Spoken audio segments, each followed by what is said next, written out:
4 o'clock edition. So let's kick things off for today with Robin Garceau. We're talking about interior design and creating things with a budget. Robin, come on in. Hi, Molly. Hi, Robin. So nice to see you as always. Nice to see you again. On this beautiful Monday afternoon. So nice to have you as always. So today we talked about all kinds of things with you. We've talked about interior design. We've talked about real estate in all different fashions. So today we're going to talk a little bit about creating a budget for design. Tell me just a little bit from your expertise, from your knowledge, how important is budget? Well, everyone has a budget, whether they think they do or not. Sometimes I'll walk into a client's house and they want to completely renovate a living room, and I'll say, okay, what is your budget? And they say, well, we don't have a budget. And they may not realize they have a budget, but everybody has a budget. Yeah. So it's kind of like buying a car. When you go to buy a car in your head, are you going out to look at a Maserati, or are you going out to look at a Toyota Corolla? Yeah. So same concept when you're talking about design. And it's my job to help them along with that to create a realistic budget. So it eliminates the frustration of, oh my God, what is that? That's too much. That's, not enough. What are we going to do? And I feel like a budget can be any number. It just starting out with something that's feasible. It doesn't have to, when you're talking about a budget, it doesn't mean you're pinching pennies. It just means you're setting a number and a target so you stay within it, right? Right, and you want to stay within a range. Yeah. Anybody that says, well, I want to spend X dollars, it is frustrating when you either go over that or, that's not where we're at, whatever. So I always tell them to get a ballpark anyway and understand what that ballpark is.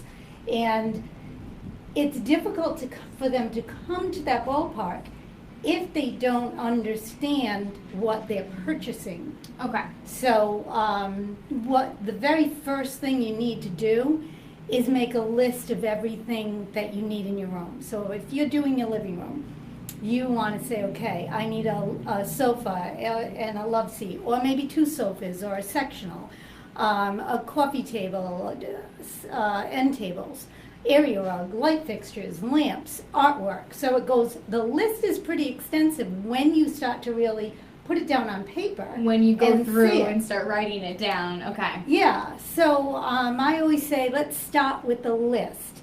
Then what's your tolerance for these pieces?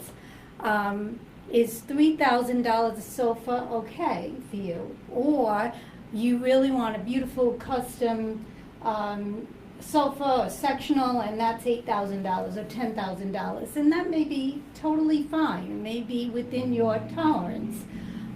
From there, then we kind of add things up and create a budget, a realistic budget. That makes so much sense too, because then if, say, you're doing 3 rooms in your house, and then you put it down on paper, so you say, here's the living room that we're doing, here's the kitchen that we're doing, here, and then when you go through and you're writing down, okay, light fixtures, X amount to X amount, really putting on paper can, I'm sure, help you grasp the numbers rather than just say, oh, we're spending this much on the whole renovation project, right? Right, exactly. And the thing is if somebody says to me, well, I don't have a budget, we'll just start at 0. That is usually the most frustrating thing, because what happens is if you come up with a budget of, say, $35,000 for a room or $50,000 for a room, you may eventually say, okay, we're spending $50,000 for this room. These are the pieces we need. Well, while you're shopping, you may find something you absolutely love, and maybe the sofa is $8,000, and we find ways to cut in other areas. Maybe the area rug won't be as much as we intended. So there are ways to cut things to still get you to your budget, but at least you have a total number in mind, so we kind of tweak here and tweak there and get to that budget in another way.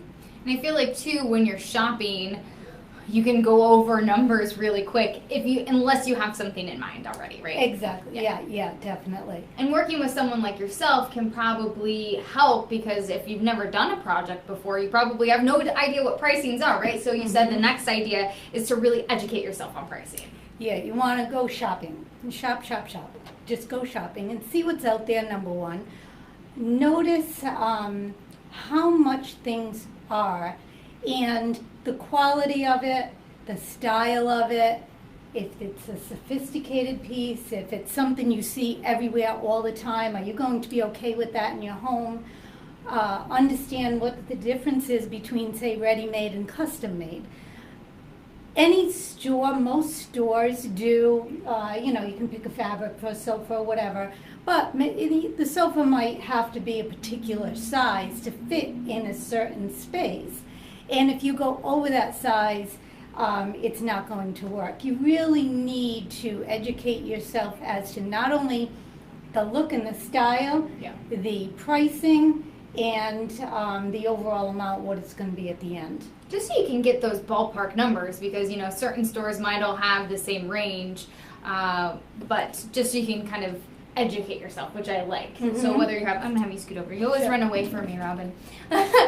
Just so you can kind of educate yourself on not only stuff you like, but on the prices. Mm-hmm. And then someone like yourself can help people out on, oh, well, if you like that, you know, but you're in this range, that's gonna be out of your budget, or hey, yeah, that's totally in your budget. Mm-hmm. Right. And it does, you know, hiring an interior designer actually can save you money in the long run, because there are times where somebody will be ordering things and, you know, oh, I found this great sofa and it's only $1,200, and then they get it in and it's, you know, the size of a child's sofa. And so now, or it's doll furniture. Right. That's happened to people. You know, you get this great piece and it's doll furniture. Ah! And you say, okay, well, you can't return it. So now that you lost that $1,200, which could have gone towards a $4,000 sofa that was more appropriate.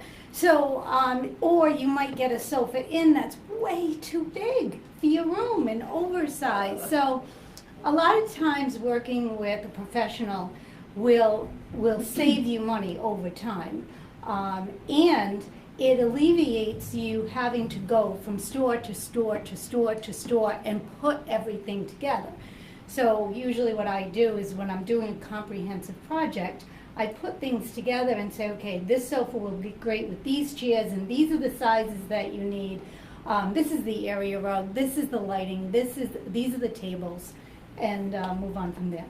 And you mentioned too, just furniture sizes in itself. It's probably pretty important to get to know different kinds of sizes and different shapes and what will work in your home versus what doesn't work in your home, right? Mm-hmm.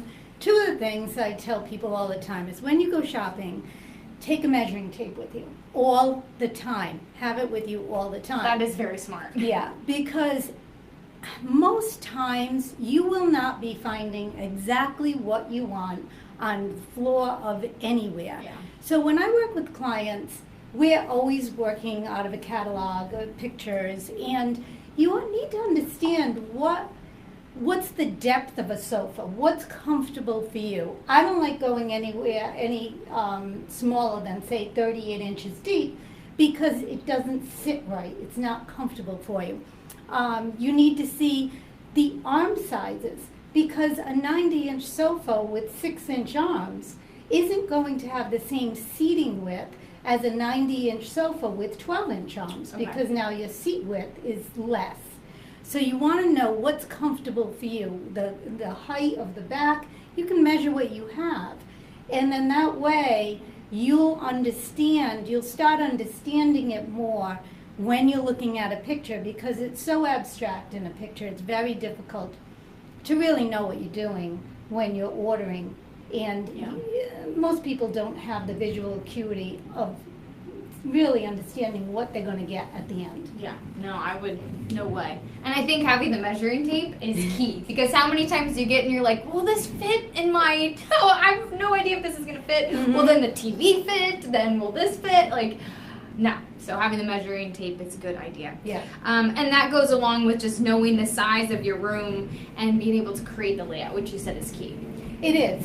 So whoever you're working with, whether you're purchasing furniture from a store or you're working with an interior designer, you always want to have a layout, at least a ballpark of what things are going to fit. And the relationship to your sofa, your chairs, maybe your TV, there's a layout that I'm working with right now. We're doing a sofa, we're doing 2 chairs, we're doing 2 ottomans. Oh, And we put a 50-inch cocktail table in there. So sounds like a big room. it is. It's well, and also the huge cocktail table will eliminate the need of all these other little tables. Yeah.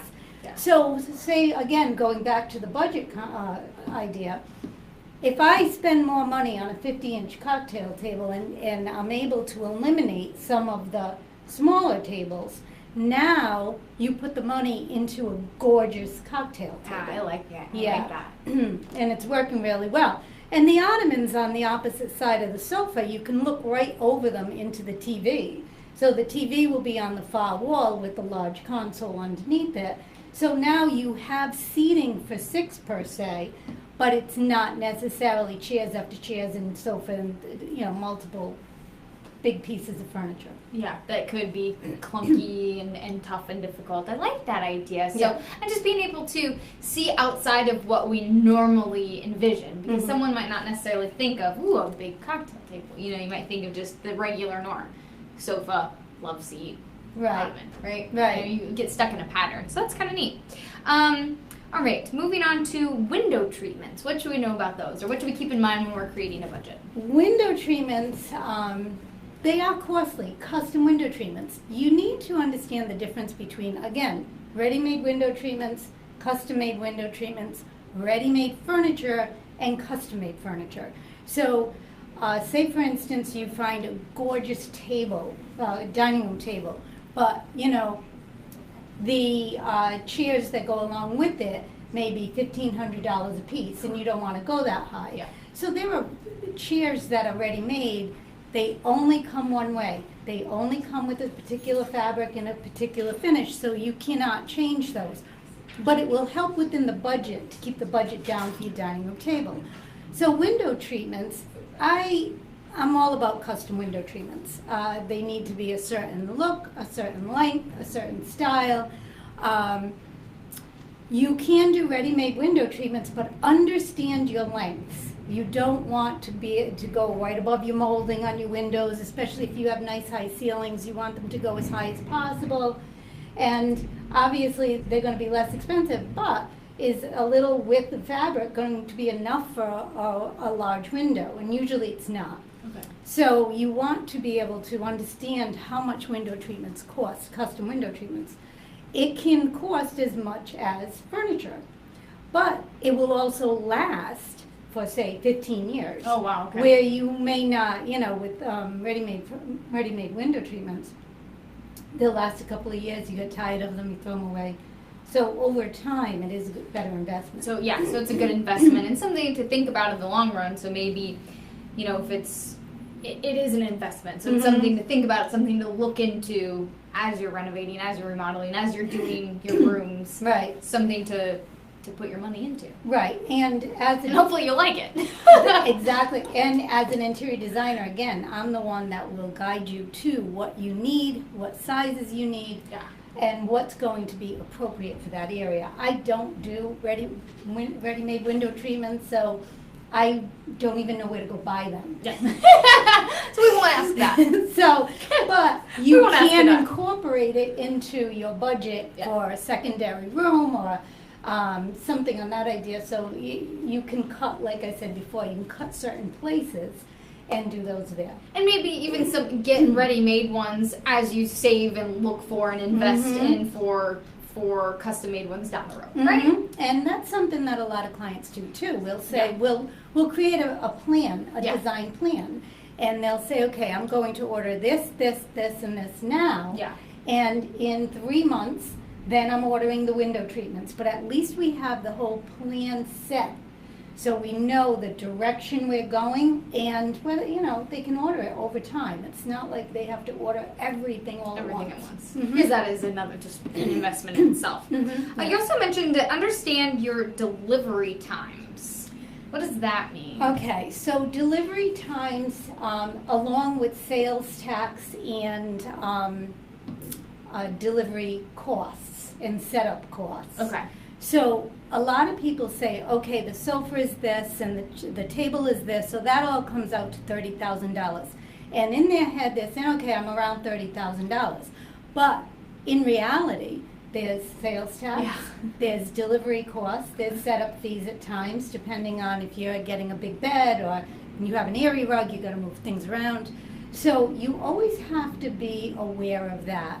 The other thing is, as far as delivery times are concerned, that people don't realize, things aren't always like this.